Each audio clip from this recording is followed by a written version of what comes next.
is enough said.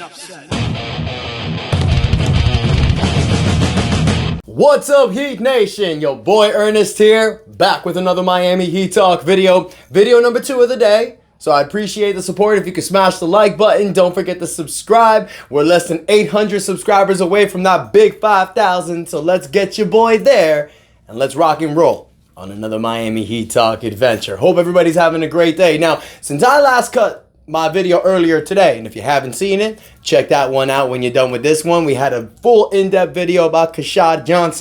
Our boy is the next undrafted breakout star. That's right. Now, since that video, Bobby Marks was on ESPN, and I know everybody's probably heard this by now. Twitter world went crazy. People been posting videos, but I had to give y'all my reaction on this one because this was gold.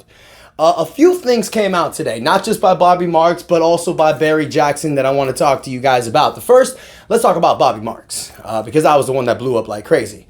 Now, Bobby Marks, he was on ESPN earlier today, and he talked about the Miami Heat situation.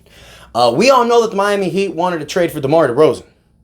We all knew that the Miami Heat were trying to get DeMar DeRozan. We knew that DeMar DeRozan ended up going to Sacramento. But we didn't really know why. I mean, we kind of knew why, but it was more like, how could the Heat not got this done? You know, the Heat's been trying to get DeMar DeRozan. It's not only been this year, it's been the last few years. How come they couldn't get this done? Well, apparently, what pretty much happened was nobody wanted Duncan Robinson.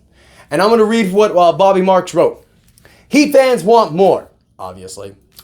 They tried as heck to get DeMar DeRozan. Nobody wanted Duncan Robinson. No offense. I don't know why anyone would take offense. They had one first-round pick to trade. They wanted Tyus Jones.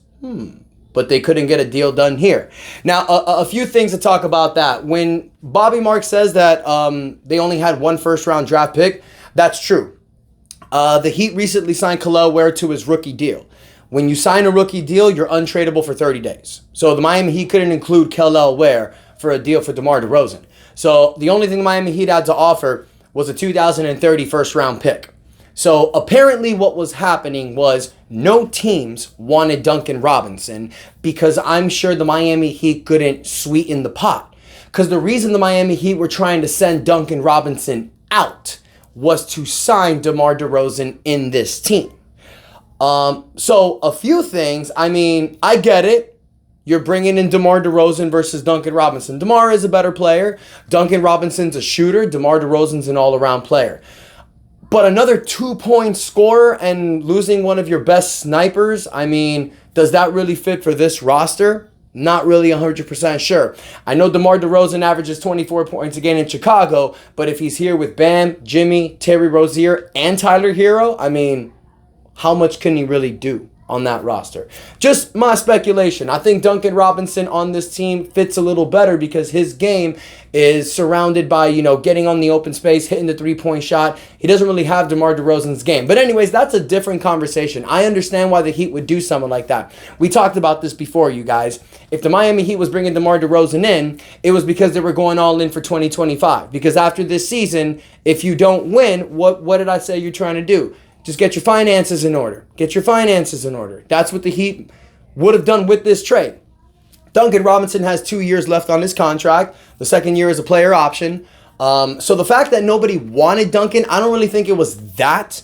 I think what the Heat were trying to do was they were calling teams maybe like Utah, Detroit, teams that have salary cap. And they were like, hey, we'll give you Duncan Robinson, in exchange, for like cash considerations so we can get DeMar DeRozan. And the team's like, well, I mean, we don't really need Duncan Robinson. We don't want that. Give us draft picks. And all the Heat had was one draft pick. Maybe they didn't want to let that go. Maybe they were trying to give up a second round pick. We don't really know the story. But that does tell me a couple things. One, that's how serious this new CBA is, you guys. And I've been drilling this. I've been talking about this new CBA since last offseason, you guys. I said it last year when the Miami Heat were trying to go all in for Damian Lillard. I said it last year. This is that year, last year, 2023, the offseason, that was the final year that you can make trades like this, because in 2024, the new CBA kicks in, which it is now, and we're seeing all these caps, all these teams that are just being hesitant on making deals. Because when you're a second apron team, and I'll explain this again, but when you're a second apron team, you lose so much restrictions. You don't have a mid-level exception. You don't have a biannual exception. You lose future first-round picks if you're consistent second apron teams for a few years. And another thing that really bites you in the ass, you can't sign buyout players. We all know that teams over the salary cap love the buyout market, because that's where amazing role players who sometimes were stars get bought out and sign on your team for the minimum. When you're a second apron team, that goes bye-bye. So that's the reason why the Heat are trying to stay under that second apron line. The other one that caught my attention was Tyus Jones. That one makes a lot more sense to me. If you're trying to get Tyus Jones through a sign-and trade with Duncan Robinson, I'd actually be more open to that, because Tyus Jones brings us something we don't have. An elite point guard who his assist to turnover ratio is unbelievable. Terry Rozier, who is our starting point guard, is not really a point guard. He is a shooting guard in a point guard's body. So imagine if the Miami Heat were able to get a player like Tyus Jones. You could start Terry Rozier and Haywood Highsmith in the backcourt. Have Tyler Hero as your sixth man with Tyus Jones coming off the bench. Or you can start Tyler Hero with Tyus Jones and have Terry Rozier come off your bench as your sixth man. That type of trade gives you so much flexibility. Tyus Jones gives you something you don't have, an amazing point guard, pass first point guard. Terry Rozier is a score-first point guard. Something else that was reported today by Barry Jackson. This is another thing that piqued my interest, you guys. Because look, the Tyus Jones subject, before I move on to Barry Jackson, I will say this about Tyus Jones. There's only two ways that the Heat can really pick him up. A sign and trade, or he can accept that $5.2 million mid-level exception. There's no market anymore. I mean, Tyus Jones, he could sign with Utah. Utah has about $30 million in cap space. Detroit has about like $11 to $12 million in cap space. And not a lot of other teams have more cap space than that. So if Tyus Jones just wants to get paid, he can sign with one of those teams in a one-year deal. But the fact that it hasn't happened yet, I mean, the Miami Heat may be able to swoop in. They may be able to steal him for that $5.2 million exception, which they still have. All they would need to do is possibly trade another player just to get some numbers off the book so you don't become a second apron team. Because if you use that exception, it does hard cap you into the second apron. So the Miami Heat need to be flexible on how they use some of this money, but it can work.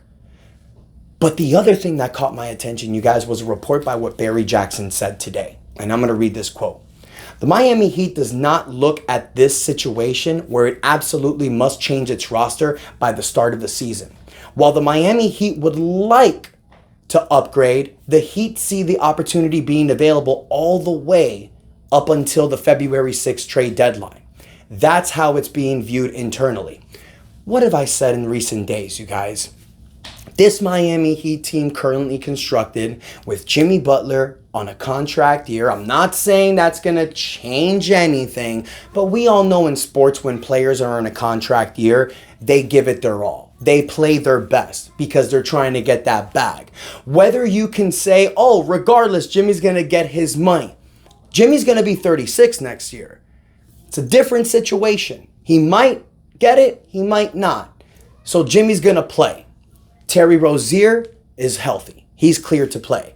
Tyler Hero's cleared to play. Bam Adebayo's playing with Team USA right now. Some of the best players. He's playing with AD. He's playing with LeBron. He's playing with Kawhi. He's playing with Steph Curry. Do you know what that does for you as a player? Bam Adebayo is going to come back from Team USA with his cojones so long downstairs. He's going to look at this team like, this is mine. With the big cojones, bro. I'm expecting big numbers from Bam this year. Jaime Jaquez has a second year. Nikola Jovic is stepping up. Haywood Highsmith is back. We got Kevin Love back. Kel'el Ware's going to dominate. Kashad Johnson's going to be a beast. Pelel Ware's a 3-and-D beast. Duncan Robinson's going to be back. He's going to use this. Duncan Robinson's going to see this crap that Bobby Marks said. He's going to use it as motivation. He's going to win the three-point contest next year. Do I sound deluded? Probably, but that's how we gotta be, y'all. Try to be as positive as possible. Because the Miami Heat can still make a move, guys. The Miami Heat can still make some changes. You're gonna have players that may be available. Trae Young may come available. Lauri Markkanen might be available, y'all. I mean, look at the LA Clippers situation. What if Kawhi Leonard becomes available? Just to name a few players, y'all. The Miami Heat have an opportunity to see where their team can go, but then can make a complete overhaul mid-season. Let's say if you're doing good and you want to upgrade your roster by trading for Lauri Markkanen, great. But let's say you're trash mid-season, like me, Trent Martell, and Amir were talking about on the round table. Let's say you're a 10th seed and you just see that this team ain't going to do it. Then maybe you can get some of these bad numbers off your books and get yourself financial flexible, so you can go after a Luka Doncic.